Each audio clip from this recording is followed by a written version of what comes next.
Hi, I'm Maddie Sloan and welcome to Snap Happy, the photography show. Today we continue our adventure on the beautiful Bruny Island. Peter Eastway brings us another great post-production tip from the South Island of New Zealand. And Darren Leal takes us to Nambung National Park to photograph the impressive Pinnacles. But first, Lauren Barth is well known as Australia's first professional Instagrammer. With almost 500,000 followers, she uses the platform to promote an impressive list of clients through her captivating travel photography. We met with her at Memento in Sydney to find out more. So Lauren, talk us through your Instagram journey. My Instagram journey was pretty crazy. I actually downloaded the app about 8 years ago, used it as a hobby. I was a chef in my previous life, but it got me into photography. I started on an iPhone, progressed to my first camera, and realised I was actually not bad with the camera. But I actually really loved the community on Instagram, and that's what really hooked me into the platform. And I found myself with 200,000 followers in about a year and a half. So I saw an opportunity. I was actually being approached by a couple of tourism boards because I was predominantly shooting on the Gold Coast where I live. I quit my job and decided to be a professional Instagrammer. And look where you are now. I know. Well, you know, when I did it, nobody else was doing it. So it's not like I could see other people, see what they were doing and sort of draw inspiration. I knew I wanted to travel. That was my passion. I love photography. And I thought if I start emailing tourism boards, maybe there's something there. So I had no idea it would work. And I've done, I'd say 250 campaigns around the world. That's amazing. So what can we expect to see on your Instagram page? Well, I started mainly with shots on the Gold Coast, but I just love all aspects of travel. So often, you know, I consider myself more of a storyteller than a photographer. Photos help me to tell the story. Beautiful. So it's people, wildlife, landscapes, nature, sometimes cities and architecture and yeah, all kinds of things. Sometimes a delicious dessert. Sometimes my food. So photographers wanting to engage better with their audience, what tips can you give? Engage better is a really good start, better, actually. Yeah, a lot of people, especially now that this is a known profession, a known career, a lot of people look at Instagram as what can I get out of this platform? And they're trying to take, you know, they want followers, they want engagement, and they eventually want career opportunities and money and free things. But Instagram is a give economy. So if you give, like give great pictures, give great content, quality content, give people a great story, give them something to laugh about, just give them something really valuable that adds to their day and their life. That's how you build your community, because then people are interested rather than you sort of desperately trying to take. So yeah, I would definitely say focus on what you're offering. So I believe you have a home away from home. Tell us about that. I do. My partner is actually Zimbabwean and we go to Zimbabwe a lot. It's a country I've just fallen head over heels in love with. This year I decided to start offering tours to Zimbabwe and I ran my first 2 tours in April and May. Amazing. Because, you know, our plan is to spend more time over there in general. So we wanted to set up some kind of a business over there that supports us but also supports our family. So you fell in love with the country and the guy. I did. I fell in love with the guy first, then the country. Although you're known as a digital influencer, you also like to print your photos. Why is that? I've just always loved print. I got into photography a little bit when I was a teenager and I can still remember going and getting all of my pictures printed in like duplicate and triplicate sometimes. And I just remember that. Like I still remember the old glamour and romance of having the printed images in front of you. So I've started doing photo books actually now. It's just a lot more convenient. And I'm doing them through Memento. You know, they're great for family. Like my mum loves the photo books. We did a Zimbabwe book before we went over last time.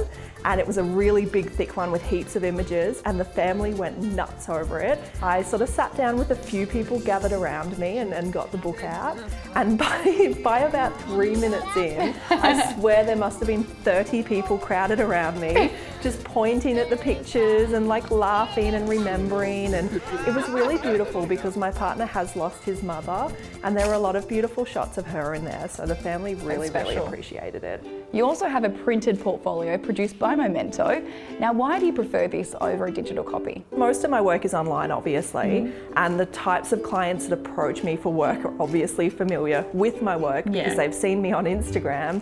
But I just love the idea of sitting down with a client, which I've always done throughout my career so that they can get to know me better, but actually showing them in print what the images look like and explaining how I like to approach the jobs I work on. Because for me, it's not just one image that tells the story, it's the series series of images. A journey. Yeah, it's a journey, and it's the food, it's the culture, it's the back to people, the food it's again. food again. It's, you know, it's the nature, it's everything. All of that stuff comes together to tell the story of a destination, and that's how I set up my portfolio, so it would really showcase that philosophy. Beautiful. Well, thank you so much for joining us on the show. If you'd like to keep up to date on all Lauren's adventures, head on over to her Instagram. But don't go anywhere, because coming up on Snap Happy, the photography show, so much more. We're in the beautiful state of Western Australia, and a place I love to come to just north of Perth, about 2 hours, is Nambung National Park. One of the places here that's really a pretty place for photographers is the Pinnacles. And one of the new opportunities in this part of the world is the sand dunes. They're pure white, and I love the sculptured forms and shapes and lines, shades and tones that we're going to get over the next few days. It's ultimate creative week. Watch what we do.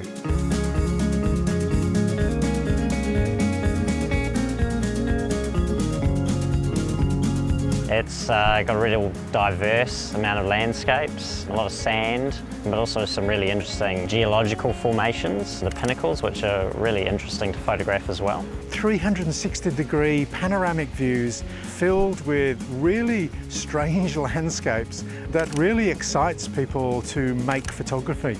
I can't believe I've lived in Australia so long and not come to this place. When you come to a place like this, challenging yourself is important, and that's what this week's about. So we're looking at the unusual lines, shapes of the rocks and the sand, but it's going to be the light and different techniques that I hope the group tries to get results beyond their normal comfort zone. You know, this week is our once a year creative week, and this particular trip has been quite a large group. A real mix of photographic skills, right from people who are quite literally using a camera for the first time, right to people who are, you know, making a living from photography. The great thing about that is we can all learn from one another. A really nice and positive environment where people are sharing what they know and helping each other out, which is really nice. There's something enjoyable about returning to a location 2 or even 3 times. So here at the Pinnacles, different time of day, really the conditions are too perfect. So what we're going to look for is shadows, we're going to look at backlighting opportunities, and in the Pinnacles here, there's actually some holes, and we're going to use the holes or utilize the holes as a frame to shoot through and have other pinnacles in the background. So sometimes you can get days that are actually too good for photography. I never think quite that way. I always look at it as a challenge, and I'm going to accept that challenge and go for it. Nambung National Park, I think, is one of those places that it encourages you to explore a bit more. It's easy to think that the only attractions here are sand dunes and the Pinnacles. Obviously, on the surface is a landscape environment, but the wildlife is here. Not as much wildlife as you would find in other parts of Australia, but really interesting animals that adapt to a desert landscape. We're here at the Pinnacles and we've come across a couple of Australian icons, galahs. They're beautiful birds. With that particular type of animal, I love to use my long telephoto lens. So I've got a 200 to 800mm lens, aperture priority. I've gone to f8 this time. I want a little bit more depth of field. Normally I'd shoot 5.6, something of that nature. And we're lining them up. Because there's 2 birds, we're getting one in the foreground as the key hero bird with one out of focus in the background. Really pretty shot. Have a look at the result. We're just about to pack up, hop in the vehicles. Guess who comes along? Mr. Emu. Fantastic experience. We've been following the emu for quite a while now, keeping a distance using our long telephoto lenses and getting really unique photographic opportunities. Have a look at some of the results. I love shooting Australia's native fauna. Just remember, you don't need to get up close, point blank, to get the image. The best images are often longer telephoto lens, and use that space to allow the animal to feel free. Another day in Nambung National Park, and again we've come very early morning, and the reason being that beautiful early pre-dawn light through to the early sunrise itself. I can't recommend highly enough that you come more often than once to a key location. So we've done our afternoon shoot, we did an evening shoot, and now we're doing a morning shoot. The light's different, the opportunities are different, and I hope the group itself really gets a mix of photographs so that they can add that to several pages in a book, rather than a situation of here's a photo looking the same. I love diversity, you should too. And that's the great thing about photography. It's not a snap, move on. It's about learning how to see and explore and get your visual senses aware to what is actually around you. The value for people coming on a trip like this is you get a week to focus on your craft, which is really good for sort of freshening up your photographic skills and learning new things as well.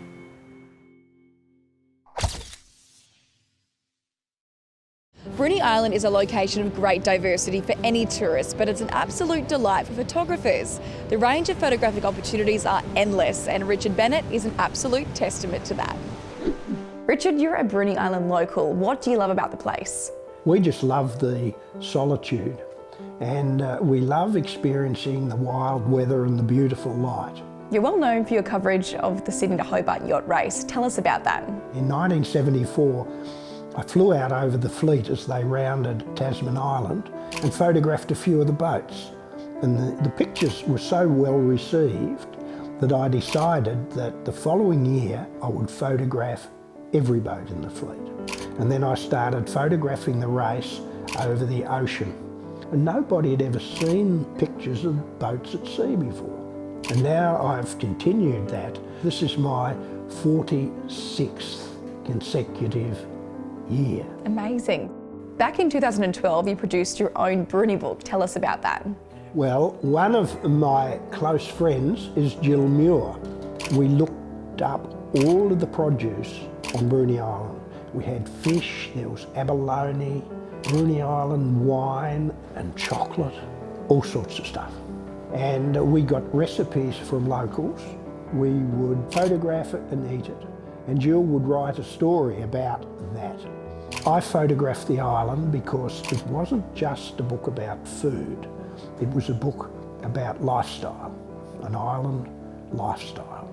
So Richard, what are we photographing today?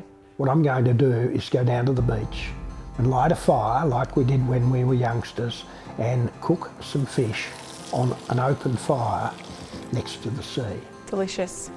Everybody loves a campfire, and so I wanted to tell a story about the local lifestyle of Bruny Island people.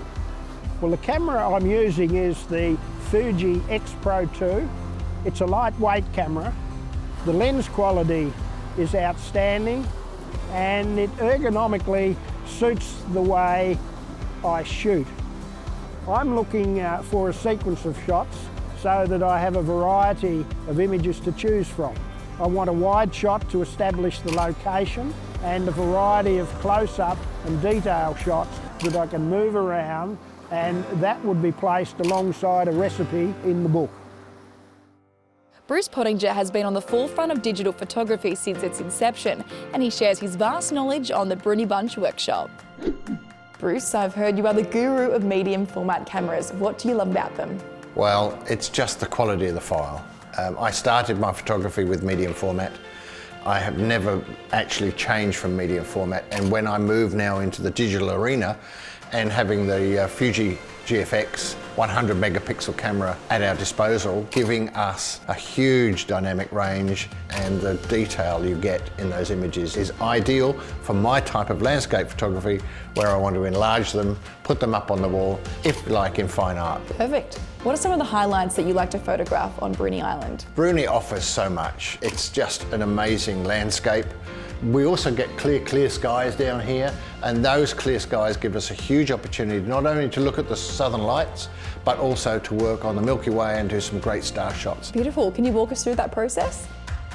We're pointing south towards the stars. We're picking up the Milky Way. We can see the beautiful Milky Way working through there. So we're working at around 4000 ISO with this GFX 100 megapixel camera. Most importantly with astrophotography is you must set your camera on manual focus. And then we go to infinity and we make sure that we know where infinity is. Now, we'll flash a little torch through the foreground, very faint, so we got a bit of a detail. The advantage of these cameras, and most times when we're doing these sort of shots, we're doing it on a vertical position, so the advantage of having the flip screens on the back of these cameras gives us an opportunity to better see the result we're doing. Night photography is a great way to spend some time out in the wilderness. So now we've finished our shoot, we can come back, work on our computers, we download the raw file. We're using Capture One, which ships with Fuji cameras. We don't need to do a lot, but I think we just, for this image, maybe lift the shadows a little bit, maybe do a slight crop, maybe tilt the horizon a little more as we didn't have it level, and then ready to process. On the next chapter of our Bruny Island series, we catch up with Phil Kuravita, a Tassie local who's produced some amazing books on the region. If you're a foodie, you won't want to miss it.